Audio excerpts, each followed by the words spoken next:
Good day. Hello. Welcome to the JB Font channel. I am your host, James Fauntleroy. Good to see you on this beautiful sunny day.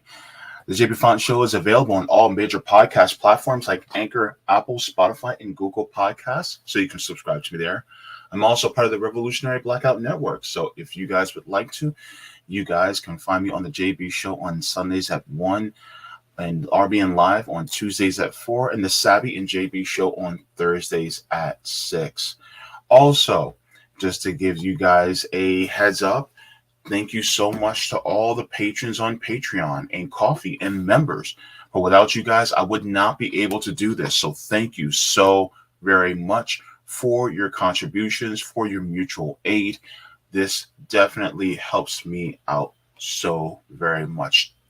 Also, if you guys would like to, you guys can also subscribe to my Substack and also get email notifications. Of course, some of the notifications are not that reliable. And so, unfortunately, because they're not that reliable, then if you guys want to, you get it straight from the horse's mouth, so to speak. So if you guys would like to do that.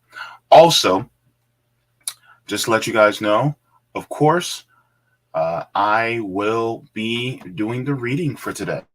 So, of course, we're going to be talking about Assata Shakur's autobiography. So this is going to be the reading today. What we'll be reading today, we'll be going into chapter 8. So chapter 8, which begins on page 131.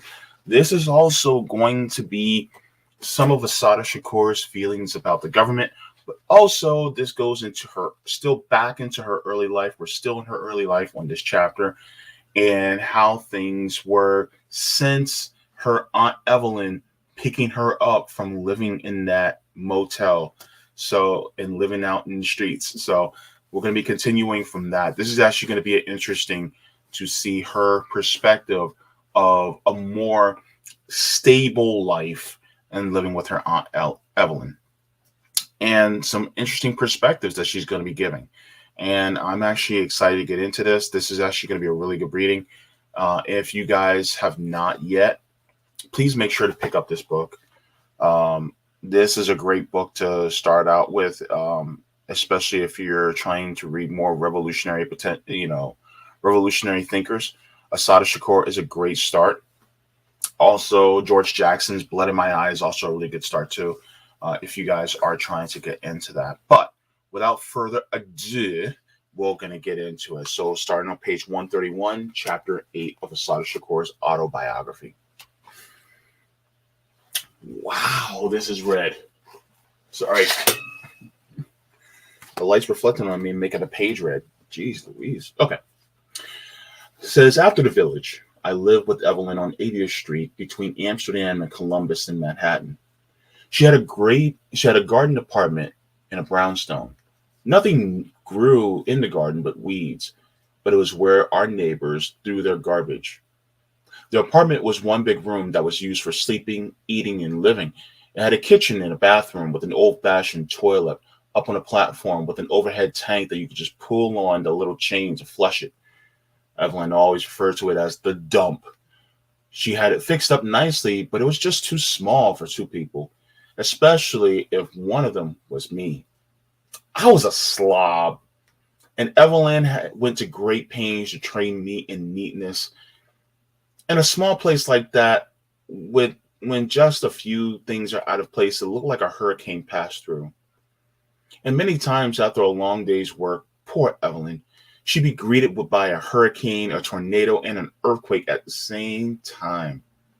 Gradually, I learned to keep things somewhat vaguely resembling order.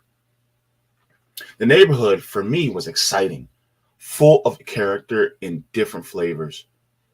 Central Park and Riverside Park were nearby, and I immediately fell in love with both of them. Then also there were plenty of museums nearby. I spent an hour upon hour in the Museum of Natural History and the Metropolitan Museum of Art. They were free then.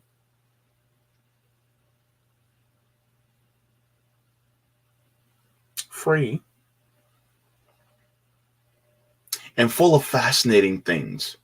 There were all kinds of stores for me to explore and examine, even though most of the time I didn't have any money. I was delighted with it all, and it was my first clear glimpse of the hierarchy of American society. 80th Street, like so many of the nearby streets, was changing. Most of the changing, however, had taken place before I got there. Most of the Germans had moved out, and blacks and Puerto Ricans were moving in. Evelyn told me that when she moved there, it was so safe that she had slept in the summer with the back door open and just the screen door latched. On 80th Street, there might be 3, 4, 5, or more people huddled up into one room apartment. Sometimes the apartments were rented furnished with nothing but an old saggy bed, a chest of drawers, and a beat up refrigerator and stove. You can usually tell them from the outside by the paper thin plastic curtains shimmying in the wind. Most of the people on 80th Street were poor, although here and there were a few renovated apartments that catered to a clientele that was a little richer, usually night people. 79th Street was directly behind us, but there was a world of difference between the two. It was an upper middle class street. Doctors and lawyers and a lot of performers lived there. Every day after school, I would hear an opera singer practicing. Maybe that's why I developed a profound dislike for opera. The people on 79th Street wouldn't dream of socializing with the people on 80th Street. They recognized our existence with a mixture of amusement, fear, and dislike. 81st Street between Central Park and Columbus Avenue was even richer. The lobbies were elegant and the doormen were splendidly attired. They were, for the most part, all white and not even slightly aware of the people who lived only a block away. This is like the divide between the professional managerial class, the PMCs, and those of us who are like average working or working poor. It's like, yeah, we're not those people. Yeah, I have a profession and I make six figures a year. I make $330,000 a year, and I have nothing to do with those people, the ne'er-do-wells. I'm not like them. And so I'm a professional, right? I went to a 4-year university. I went to graduate school. I got my education. I did all the right things, and now I'm living, kind of comfortably, so to speak. I'm not rich, but I'm all right. I can go to vacations every once in a while, and a couple times a year, and I drive a pretty nice car, and I don't have to worry about bills. And I have a nice nest egg stored away, and I'm saving up for my kids to go to college. Stuff like that, kind of like the Huxtables, right? Think about the Huxtables. That's them.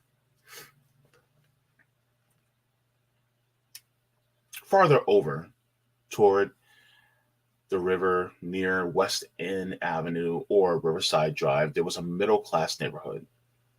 The buildings were usually old, grandiose, and well-kept. The people who lived there were mostly white, of course, with a few blacks and mixed couples thrown in.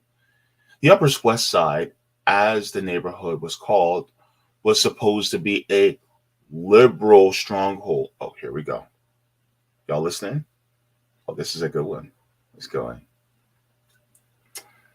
I have never really understood exactly what liberal is, though, since I have heard liberals express every conceivable opinion on every conceivable subject.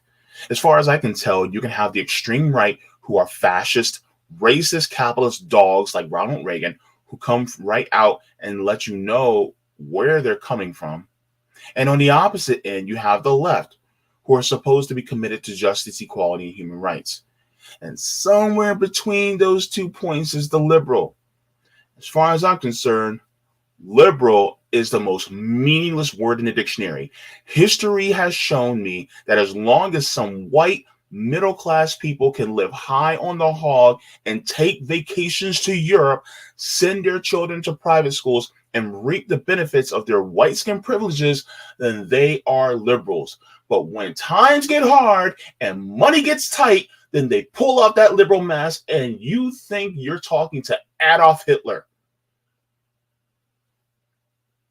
Then they feel sorry for the so-called underprivileged just as long as they can maintain their own privileges. Bars! Bars! I'm telling you, this, look, is Assata Shakur lying? It's just, and this goes to black people too that are in that part of society, right? They'll look down on you. And they'll be like, oh my God, I'm a liberal. I care about LGBTQIA rights. I care trans rights. And they'll even say trans women are women until somebody is trans, but they're poor, wants to live next to you. Then it's like, yeah, no, not my backyard. No. Until we marry into the family.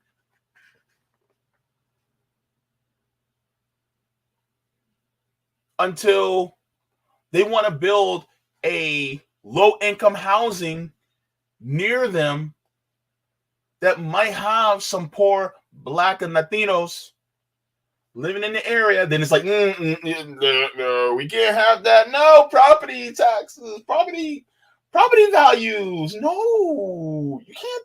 We can't do that. No. That's how it is, and that's how they view people.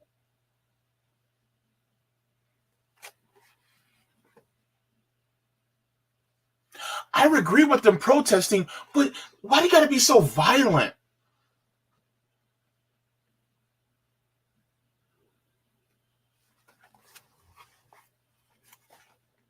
Anyway, don't let me get started. Sometimes I walked over to the east side on the other side of Central Park. By the way, Central Park actually used to be a black neighborhood. I forgot the exact name of the park, but it used to be a black neighborhood, and then they tore it down, and then they put Central Park there. But yeah, just a little bit of black history. It used to be a black neighborhood until they tore it down just to build Central Park. Racism, New York. Who'd have thunk it? If Riverside Drive was like any other city, then the East Side was like another world. English nannies pushed fancy carriages. They called them trams through the eastern side of Central Park. The only black people you saw were servants or, like me, just the passing through. Fifth Avenue, Park Avenue, chauffeur-driven cars, diamonds and furs. The Upper East Side was for the show-nuff rich. When I walked through those streets, some looked at me as if I was an object from a museum or something.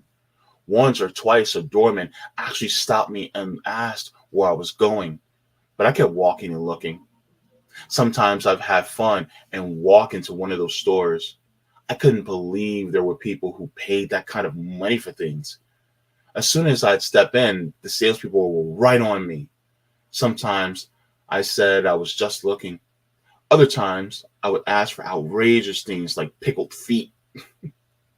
Usually they would say, "What? What? What?" And I would burst out laughing. One time I went to a grocery store and was asked who my mistress was.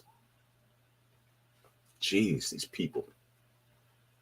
I was always crazy about art and made a point to visit any art gallery I discovered. Sometimes they acted snooty or disgusted.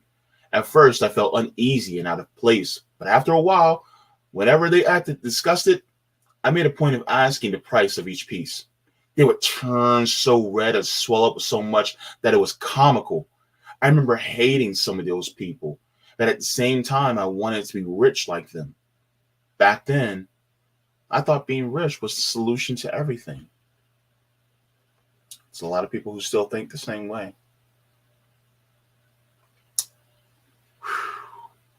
4 blocks from where I live, there was still another world, 84th Street between Amsterdam and Columbus. Before it was torn down, I was vote I was voted it was voted the worst block in the city. When I was a kid, I never would have imagined that people could live so bad. Living in some of those apartments was like living in a coffin. I swear there was one building that when you walked past it in the summer, it stunk so bad it made you want to drop to your knees. Usually, I just sit on some stoop and watch the street. There was always something going on. Men standing around with do-rags on their heads, covering greasy processed hairdos, making deals, laughing and talking and looking at the women passing by. Drunks and fights and drunken fights. The street was always alive and swarming with people. Survival and life were hanging out in the open like laundry from everyone to see. Arguments, dirty deals, misery, and malice ran out into the streets like pus from open sores. There was something horrible and foreboding about the street, yet exciting at the same time.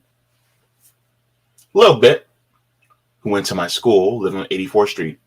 Her nickname was Lil Bit, but I call her Fruit Fly because she was crazy about fruit. I'm crazy about fruit. I like fruit. Well, I am typically a fruit, but but yeah, I love fruit. I like to hang out with her because she was a good walker. We could walk for hours without getting tired. One day she asked me to come with her to get something from her house. When I got there, I couldn't believe it. I thought I had seen some messed up cribs before, but hers took the cake. She lived in a tiny little pea green closet of a room covered with wall-to-wall roaches. I just kept staring at Little Bit. She walked around in that horror house like it was normal. She didn't even try to kill the roaches. She just brushed them aside if they got in her way. When I left, I itched and scratched for hours.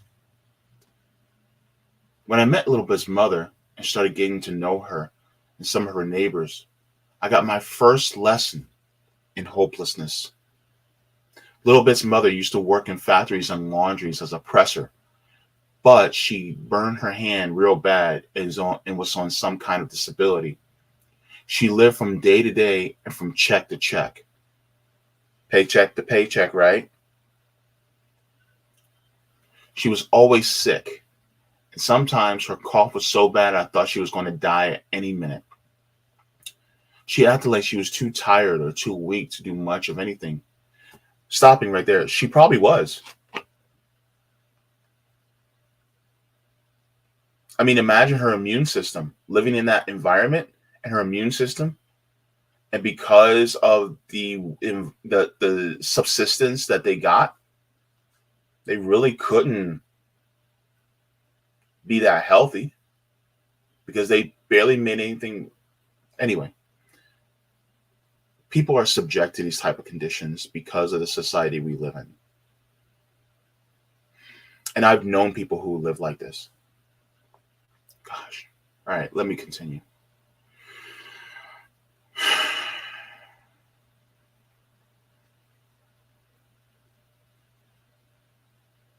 She acted like she was too tired or too weak to do anything, much of anything.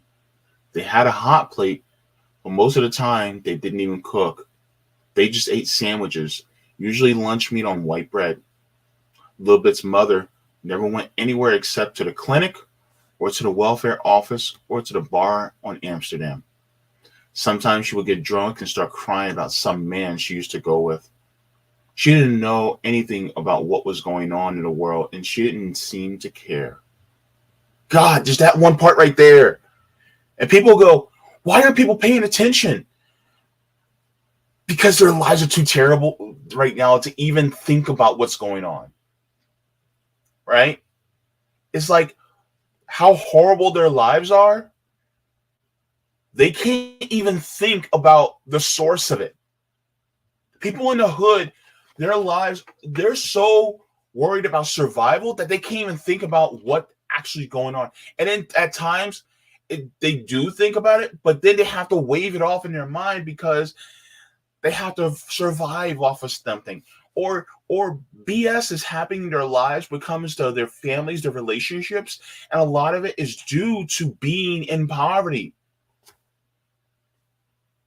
because they don't have the money or the resources in order to survive. And so that's why they can't even focus on what's really going on. And that's by design. That's the system by design.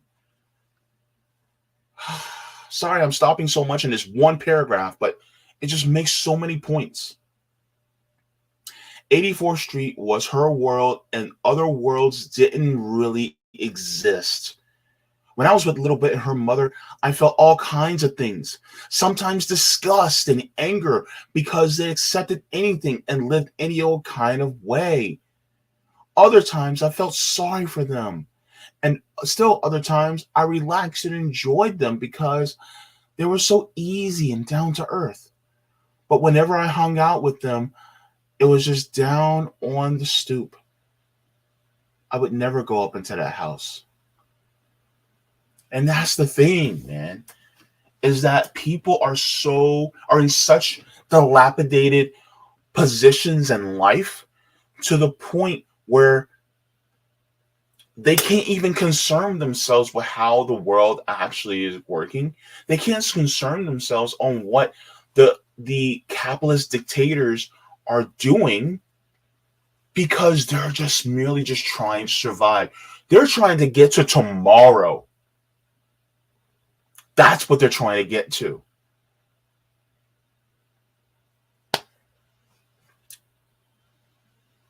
That's what the system does.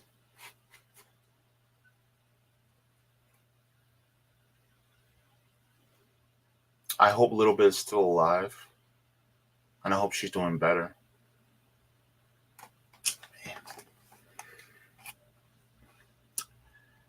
Evelyn kept my excursions at a bare minimum, though. She was strict and didn't play around. Every day after school, I had to be in the house by 4 o'clock.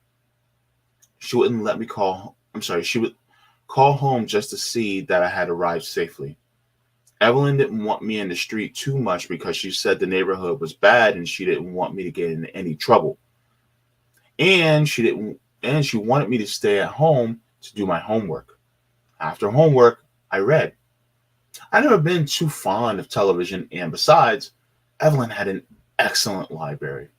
Those books were like food to me. Fiction and poetry were my favorites, although I like history and psychology too. I also like to read about other countries and about different religions in the world. The only books I never touched were Evelyn's law books. They were dry and boring and Greek to me. Evelyn was like a store of knowledge, and she knew about the whole range of subjects. We were always discussing or debating something. Hanging out with Evelyn, I started to think that I was cool and sophisticated and grown up and that I knew it all. You couldn't tell me nothing. I was just too cool. Evelyn and I went to museums and art galleries and the theater. On Broadway, off Broadway, she was turning me on to so many things. I started to view movies as an art form instead of just entertainment. I was learning what and how to order at restaurants. And my vocabulary was and my vocabulary and control of the English language were expanding greatly. But life with Evelyn definitely had its ups and downs. Sometimes we went along famously, and other times it was terrible. Evelyn was super honest, and she couldn't tolerate my lying. I would try to tell the truth and be honest, but sometimes, especially if I was in a tight situation, I would lie. I had been in the habit of lying, and it was easy for me to fall back into the old pattern. But it was futile to lie to Evelyn because she was a lawyer and would cross-examine me until I would inevitably trip myself up. Little by little, I got out of the habit, but it was long and constant battle between us. Our financial situation also had its ups and downs. One week we were rich, and the next week we were poor. Don't you guys have a life like that sometimes? Yeah. Evelyn was determined to be a trial lawyer and to be in private practice. Most of her clients were black and poor, and most of the time they didn't have the money to pay her. But Evelyn would defend them anyway. She was always up in arms about some injustice or another. I used to call her as I used to call her the last angry woman. But whenever somebody did pay her, we were rich. We would go out and celebrate. For a week or so, we ate steaks and lamb chops, went to restaurants, took taxis. The next week, we'd be right back in riding subways and eating hamburgers. Evelyn was generous and extravagant. She had absolutely no head for business. I usually did the shopping for us since I was more tight-fisted and practical. Once in a while, I'd be tempted to give myself a five-finger discount. But Evelyn was so honest that it rubbed off on me. I was becoming so goody-goody, I couldn't stand it myself. I really underwent a great change. Evelyn had great plans for my future.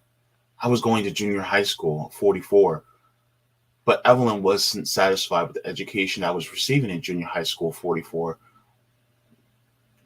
Junior high school 44 wasn't a bad school, but we were learning at a much slower pace than at my school in Queens. I don't remember too much about the school except for the music classes. Most of the classes were black and Puerto Rican. Most of the class was black or Puerto Rican. We all loved music, but we hated music class with a passion. The teacher taught to us as though we were inferior savages, incapable of appreciating the finer things in life. She lectured about symphonies and concertos and sonatas and the like in a snooty voice. A boy would mimic the gestures and expressions of the teacher, and the rest of us would giggle and snicker as she played music. The teacher became more and more exasperated, saying, "Listen! Can't you listen? Don't you have ears? Can't you appreciate anything? I'm trying to get you to appreciate music, and you act as though you're deaf. And I want you to stop talking. I want you to stop talking and listen. Do you hear me?" We got louder and louder, and the teacher became more and more disgusted. She would scream at us and call us names like hooligans and ignoramuses, and we would return her insults. We hated her because she thought the music she liked was so superior. She didn't recognize that we had our own music and that we loved music. For her, there was no other music except for Bach, Beethoven, and Mozart. To her, we were uncultured and uncouth. For her, Latin music, jazz, rhythm, and blues were trashy, and we're trash. And we're trash, I'm sorry. She was a racist who would have denied it to the bitter end. A lot of people didn't know how many ways racism can manifest itself and how many ways people fight against it. When I think of how racist, Eurocentric our so-called education in America is, it staggers my mind. When I think back to some of those kids who were labeled troublemakers and problem students, I realize that many of them were unsung heroes who fought to maintain some other dignity, some sense of dignity and self-worth. Let's think about that. Those of you who have been in education, there's a lot of kids, especially a lot of black and brown kids, that were considered problem students, disruptive, and a lot of times when really they were just maintaining their dignity, their self-esteem, fighting really against people who just looked down on us, and they used their station as a teacher, as an authority over us, to make us think that we were less than. And some of these kids saw it. Some of us may have been blind to it, but some of these kids also saw it. And they saw it in some of these teachers. And so they would end up cussing the teacher out. And they would maybe in a very loud, passionate way, but they were standing up for themselves. But yet they would get sent to the office and they would get referrals and suspension. Sometimes they get ISS in school suspension. Sometimes they would get out of school suspension, or they would get detention. They would have to sit in the cubby. You know, they would have to be in detention all the time, and they would have their parents called all the time. Sometimes the parents spanked, which we now know for a lot of people was abuse. They would still continuously fight against the system that would perpetuate itself in school. And then they would get abused by their parents at home. People would be like, oh, they're just acting out. Well, was it really acting out, or was it defiance against an oppressive system?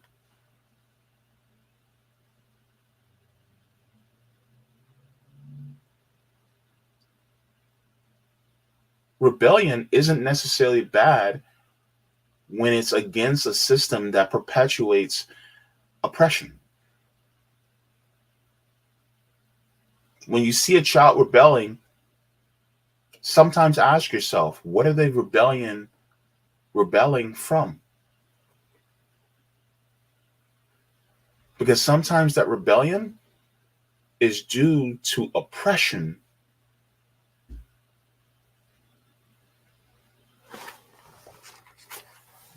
Now think about these things, man. Evelyn strongly suggested that I enter Cathedral High School in the ninth grade. I was not happy about the idea since I hated wearing uniform, and Catholic schools had a reputation for being so strict. But Evelyn kept on strongly suggesting that I got the message.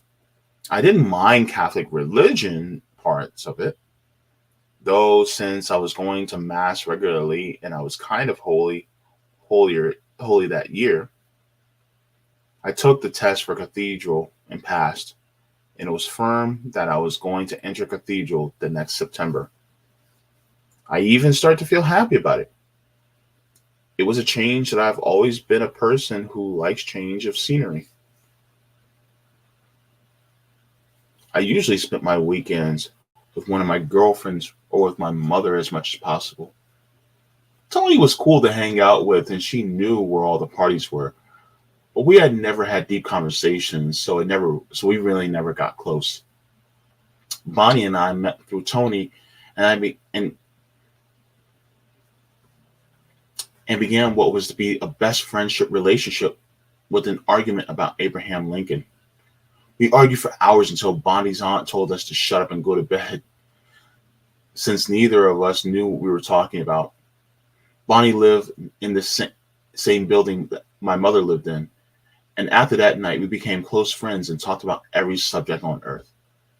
Bonnie knew more than I did about what was happening in the world, and we spent hours talking about Medgar Evers, sit-ins, freedom riders, etc. We began to write poetry on love and Black people, and sometimes we wrote morbid poetry about hate and death. As soon as we finished a poem, we call each other and read it. After a while, we read poetry together. Dorothy Parker and Edna St. Vincent Millay were our idols. We read everything they wrote and even memorized the poems. After that, we read all different kinds of poets. We were deep, and we were forever in the library or bookstore trying to find another poet who was deep too. The more we read, the more we wrote, and it came in handy in the street. If we didn't like somebody or we had some dispute with someone, we wrote a poem about them. We made up all kinds of dozens of poems and laughed our heads off. We were young and old, happy and sad at the same time.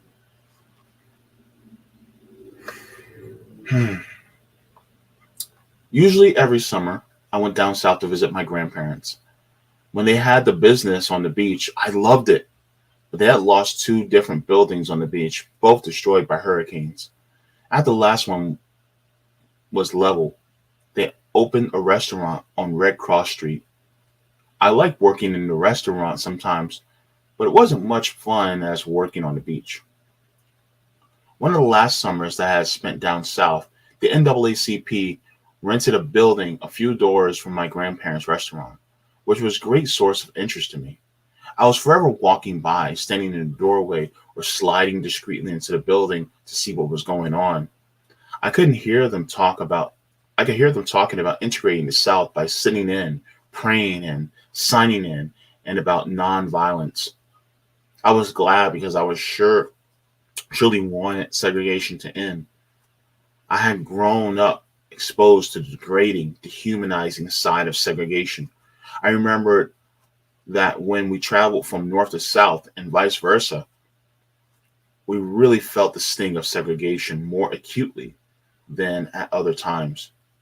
We'd driven hours without being able to stop anywhere. Sometimes we would pull into a filthy old gas station, buy gas, and then be told we were not permitted to use their filthy old bathroom because we were black. I can remember clearly squatting in the bushes with mosquitoes biting my bare buttocks, and my grandmother handing me toilet paper because we couldn't find a place with a colored bathroom. Sometimes we were hungry and there was no place to eat.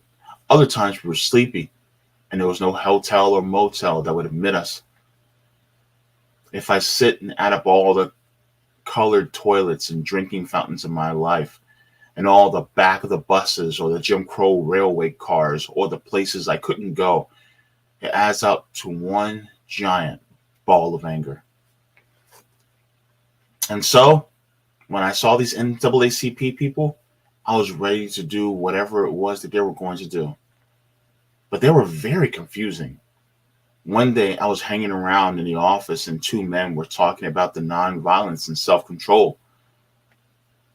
Then he walked around the room asking everybody questions. What would you do if they pushed you? Nothing. Nothing. I would just keep on doing what I came to do. What would you do if they kicked you? I'd pray to the Lord and forgive them for their sins. What would you do if they spit on you? I would just go on singing. Well, that was just too much for me. I couldn't take someone put I could take someone pushing me, hitting me, kicking me.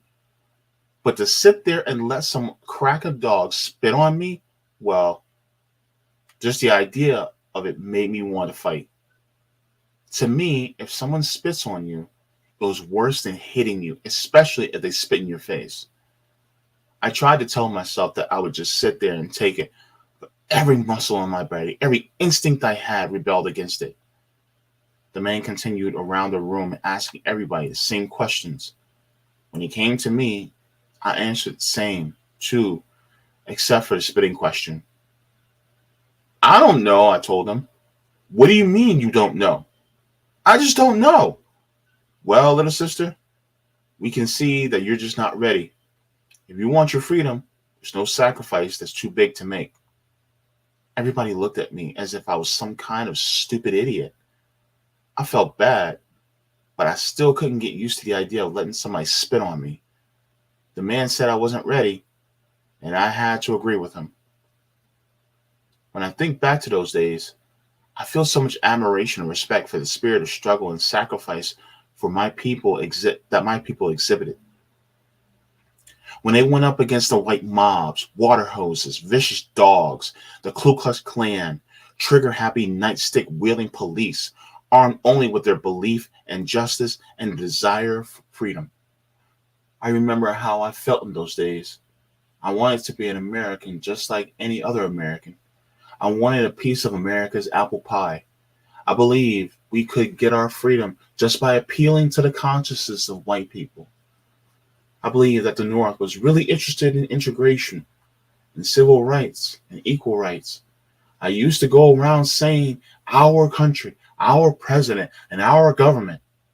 And when the national anthem was played or the Pledge of Allegiance spoken, I stood at attention and felt proud.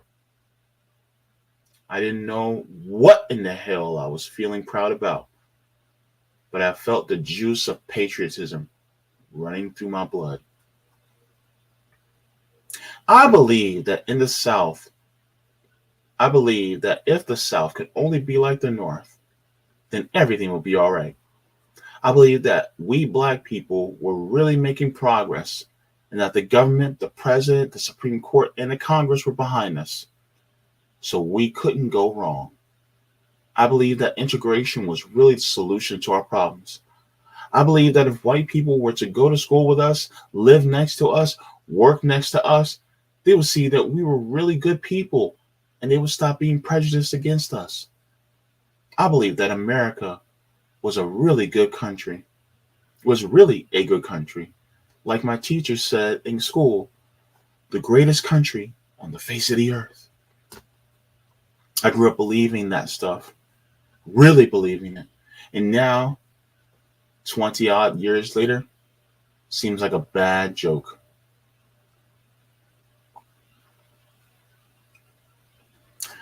Nobody in the world, nobody in history has ever gotten their freedom by appealing to the moral sense of the people who were oppressing them. I'm going to read this part again. Nobody in the world, nobody in history has ever gotten their freedom by appealing to the moral sense of the people who were oppressing them. Once you study and really get a good understanding of the way the system of the United States works, then you see without a doubt that the civil rights movement never had a chance in succeeding. White people, whether they are from the North or from the South, whether it was in 1960 or 1980, benefit from the oppression of black people. Those who believe that the president or the vice president and the Congress and the Supreme Court run this country are sadly mistaken. The almighty dollar is king. Those who have the most money control the country, and those campaign and through campaign donations, contributions, buy and sell presidents, congressmen, and judges, the ones who pass the laws and enforce the laws that benefit their benefactors. We talk about this all the time, don't we? Who owns the government? Who owns the president? Who owns the Congress people?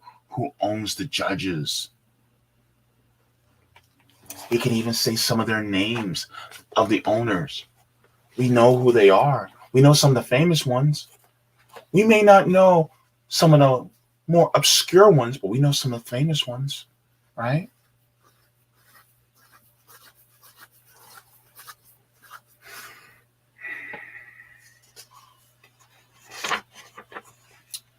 The rich have always used racism to maintain power.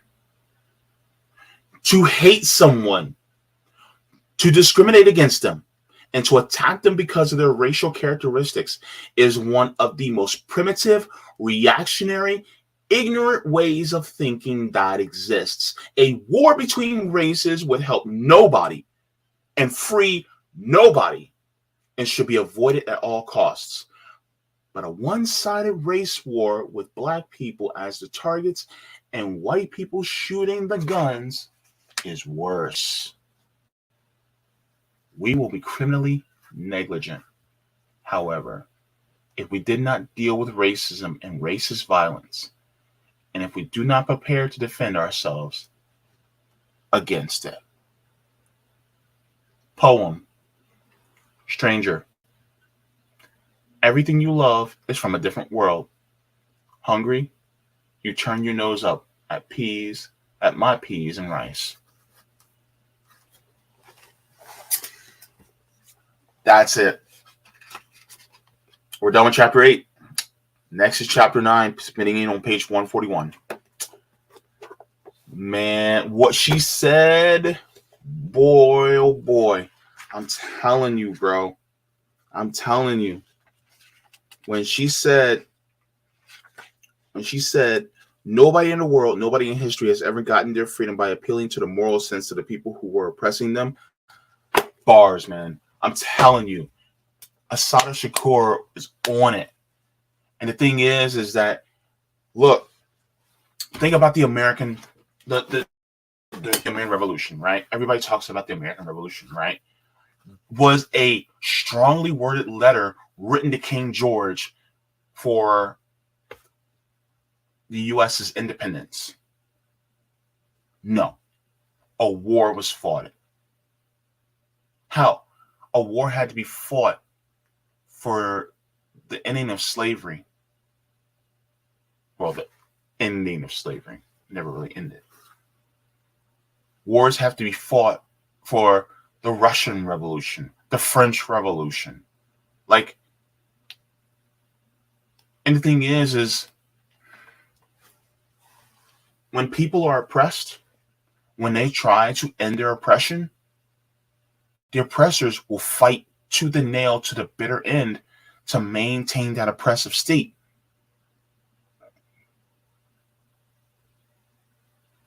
So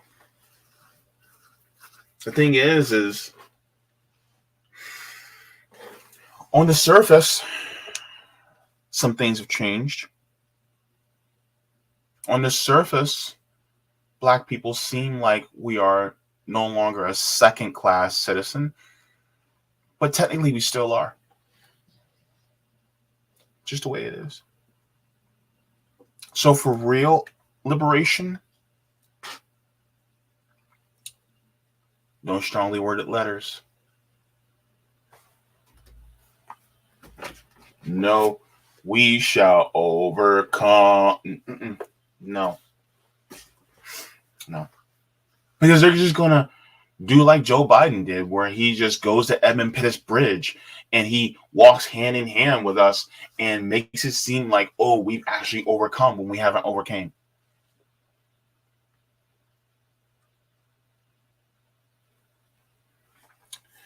Liberation has to be taken, not requested. Power concedes nothing without a demand. It never have and never will. And that demand either has to be gained through words, blows, or both.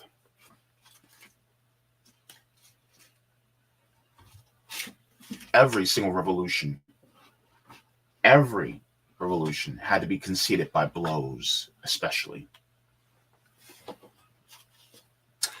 So, yeah, that's why people like Assata Shakur, that's why she sees it the way she sees it, man. And I think that's something that's very interesting, man. That's why I appreciate her words. Because a lot of people are like, oh, man, we still have so much work to do. It's like, why? Civil rights movement was 60 years ago. Why do we still have so much work to do? Why? Why don't we have actual liberation yet? Because we're not liberated. Because it never actually happened. Your liberation doesn't happen until it happens.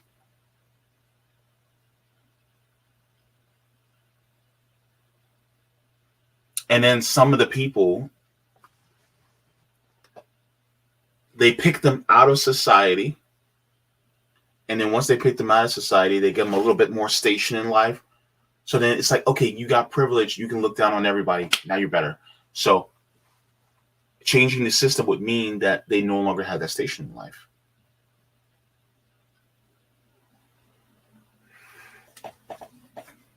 Changing the system means that we all have an equal, equitable, and egalitarian station in life. People, one person is not better than the other. Each according to his ability, and each according to his need. With that being said, thanks for so much for sticking around for the reading. And I will try to do another reading over the weekend so that you guys will have that. I'm trying to make up for lost time. But thank you so very much. Did you like the stream? Did you subscribe? Go ahead, subscribe. Also, thank you to everyone, including the patrons on Patreon, Coffee, as well as members. Without you guys, I would not be able to do this. You guys are wonderful. Thank you so very much for sticking around. I will see you guys on Tuesday as usual. And look, water your plants, water yourselves, leave the world better than you found them. And look, hey, reading is fundamental, people.